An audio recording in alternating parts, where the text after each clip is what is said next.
Hello, my name is Jameson Ebert and I'm a PhD student at Texas A&M University. The title of this paper is HashBeam, Enabling Feedback Through Downlink Beamforming and Unsourced Random Access. This paper was written by myself, Dr. Krishna Narayanan, and Dr. Jean-François Chamberland, who are all with the Department of Electrical and Computer Engineering at Texas A&M University. Finally, this work was supported by the National Science Foundation. And with that, let's jump right in. Let's begin with an overview of unsourced random access.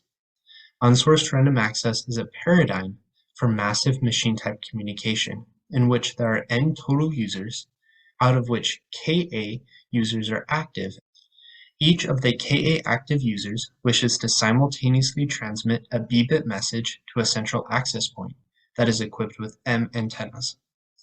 To circumvent the need for costly multi-user coordination, each active user employs the exact same codebook for message encoding and transmission. Thus, each code word is a function only of a user's payload and not its identity. After encoding their messages, the active users transmit their code words over quasi-static Raleigh fading channels to the central access point, which performs channel estimation and joint decoding to produce an unordered list of transmitted messages. Again, as the active users employ the exact same codebook for message encoding, the access point does not know the origin of each recovered message. Over the past several years, significant research effort has been devoted to developing efficient algorithms for decoding uplink messages within URA. However, generally, these uplink URA algorithms do not provide any form of feedback to the active users regarding whether their messages were successfully decoded. While this may be acceptable in many machine-type communication scenarios, this is simply unacceptable for applications that demand a higher level of reliability. Thus, in this talk, we consider the following questions. How does one design a feedback scheme for unsourced random access, and what is the minimum number of channel uses required for such feedback? This is especially interesting in the context of unsourced random access, as the number of active users may be very large and the access point does not know any of their identities. The application of feedback to unsourced random access has only recently been considered. In their journal article, Calor et al. Consider a massive random access scenario in which each user has a unique identifier that is known to the base station. Naively, if the base station wishes to acknowledge K users, the base station may feed back the identifiers that correspond to the K users it wishes to acknowledge. However, this would require K times log 2 of n bits. However, if a small number of false positives are introduced, Calor et al. Show that the required number of bits can be drastically reduced to K times log 2 of 1 over epsilon, where epsilon is the rate of introduced false positives. Furthermore, Yang et al. Show that compressed sensing can be successfully employed to acknowledge users in massive machine-type communication. However, this scheme requires significantly more channel uses. Finally, King and Yu consider the problem of minimal length feedback in massive random access, though their work focuses on collision-limited scheduling and is not directly applicable to the problem of acknowledging successfully decoded users. Thus, existing schemes suffer from the following limitations. 1. Existing schemes rely on sending a common feedback message to every user in the network. 2. Existing schemes do not leverage the antenna array that is present at the access point. And 3. Existing schemes do not exploit meaningful side information about each decoded user that is present at the base station. And this is where our contribution, which we have called HashBeam, comes in. HashBeam is a novel downlink beamforming scheme for unsourced random access that provides individualized user feedback. HashBeam requires only order of K channel uses, where K is the number of successfully decoded users. We emphasize that the number of channel uses is independent of the number of active users and the total number of users present in the network. HashBeam performs beamforming based on users' channels and hashes of their messages, thus exploiting the site information that is present at the base station about each user. HashBeam may be easily adapted to any number of antennas at the access point, and finally, HashBeam enables reliable feedback despite not knowing the user's identities. We now consider the details of our proposed HashBeam scheme. After the uplink URA algorithm has terminated, the access point has a channel estimate and a message associated with each successfully decoded user. In this paper, we assume that the channel estimates are perfect and that the coherence time of the channel is at least as long as the duration of the transmission feedback process. Note that this assumption implicitly assumes a degree of device stationarity. While the assumption of device stationarity does not always hold, it does hold for many classes of machine-type devices. Under these assumptions, the access point can use the device's channels as proxies for their identities, and thus provide feedback by beamforming in the direction of the origin of each recovered message. This problem is related to that of downlink beamforming, which has been well studied over the last few decades.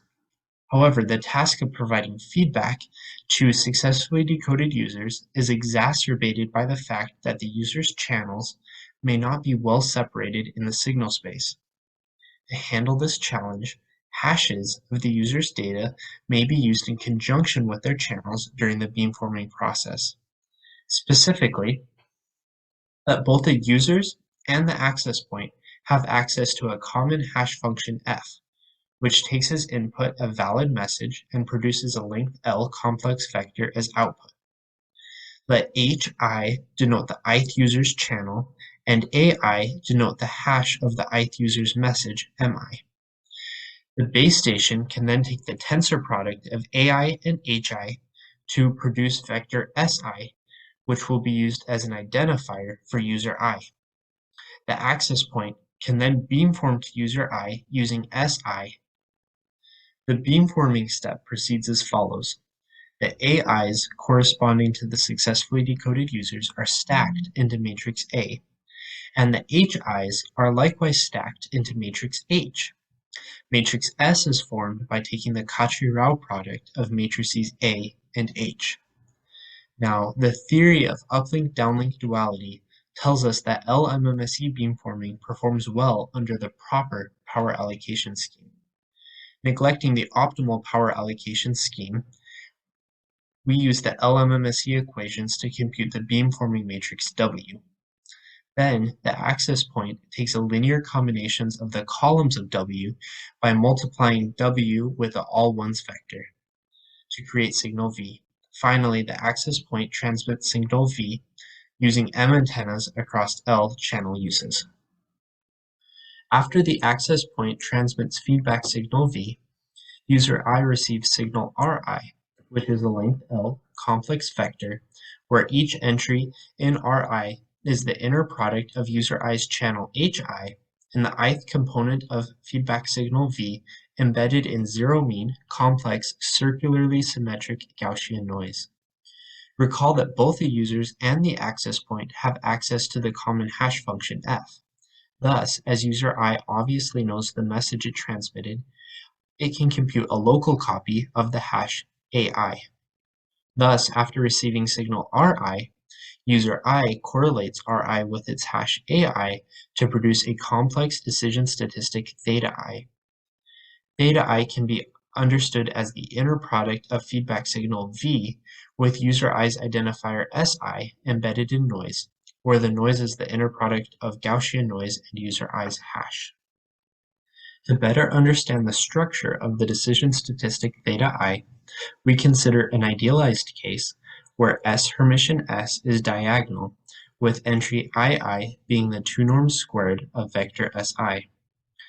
Furthermore, we assume a noiseless case so that the alpha squared sigma squared I term vanishes. When I corresponds to a successfully decoded user, i.e. I is in set D, theta I is equal to 1 plus the inner product of AI and Zi.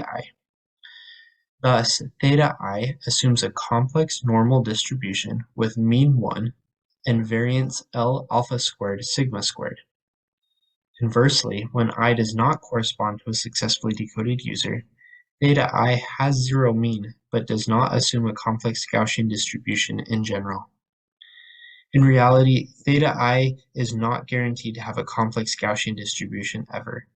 However, due to the intricacies associated with precisely characterizing the distribution of theta, we approximate theta I as being complex Gaussian for both the cases of successfully and unsuccessfully decoded users.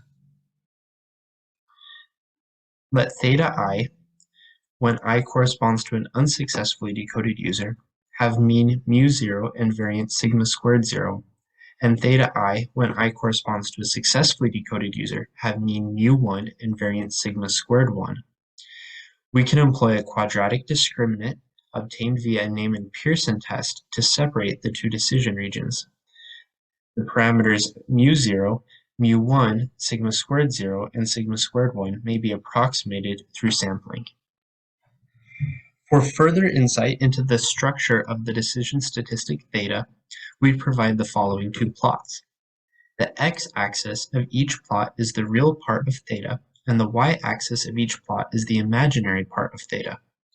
Each red point represents an empirical theta corresponding to an unsuccessfully decoded user, and each blue point represents an empirical theta corresponding to a successfully decoded user. The left plot corresponds to a scheme with 10 decoded users, 10 antennas, a length 7 hash, and an SNR of 5 dB, while the right plot corresponds to a scheme with 10 decoded users, 5 antennas, a length 5 hash, and an SNR of 15 dB. Clearly, the two groups of thetas can be well separated using a quadratic discriminant. Now that we have a scheme for providing feedback within unsourced random access, we ask the following question. How many channel uses are required to provide reliable feedback? Note that the number of channel uses is equal to the length of the hash, which we denote by L. We first considered the noiseless case. In the noiseless case, we have a lower bound on L, where L must be greater or equal to K divided by M, so that S remission S is full rank, and therefore we can take the inverse as part of the LMMSE computation. Note that this lower bound is inherent to our scheme and not to the problem of downlink beamforming within unsourced random access. Our empirical simulation results match the lower bound for all values of K considered. Thus, in the noiseless case, the number of channel uses scales as big O of K. We emphasize that this scaling is independent of N, which is the total number of users in the network, and Ka, which is the total number of active users in the network. We next shift our attention to the noisy cases. We first consider the required number of channel uses as a function of the number of decoded users K for a constant number of antennas as the SNR changes. From this plot, we see that the required number of channel uses grows linearly in K for all SNRs considered. In this plot, we hold the SNR constant and consider how the required number of channel uses changes as a function of the number of decoded users for different number of antennas at the access point. Again, the number of channel uses required grows linearly with the number of decoded users K. Finally, note that the required hash length decreases as the number of antennas at the access point increases. In summary, HashBeam enables a base station to provide individualized feedback to active users within unsourced random access despite not knowing those users' identities. To do this, HashBeam leverages channel estimates and decoded messages associated with each active user. HashBeam may be easily adapted to any number of antennas at the base station by simply changing the length of the hash. And finally, HashBeam requires a number of channel uses that scales on the order of K, where K is the number of successfully decoded users. I'd like to thank you for attending this presentation. If you have any questions, feel free to reach out to me. If you're interested in learning more about HashBeam, I have published all of the code that I use to generate these results on GitHub at the following link. Thank you so much.